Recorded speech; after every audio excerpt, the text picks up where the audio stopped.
চা নিয়ে মারুফের বাড়াবাড়ি দেখার মতো।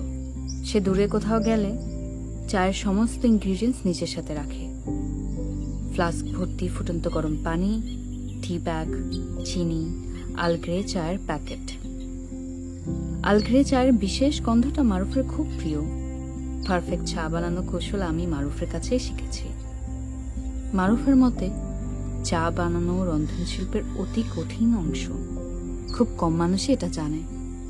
প্রথমে কাপে 2টি টি ব্যাগ নিতে হবে, 1 চামচ গরম পানি ঢেলে দিতে হবে টি ব্যাগে। ব্যাগের ভিতরে শুকনো চা পাতা এই পানিতে নরম হতে থাকবে। এই ফাঁকে চায়ের কাপ চামচ ধুয়ে ফেলতে হবে গরম পানিতে। গরম পানিতে চায়ের চামচ ধোয়া অতি জরুরি। এতে চামচটা গরম হয়।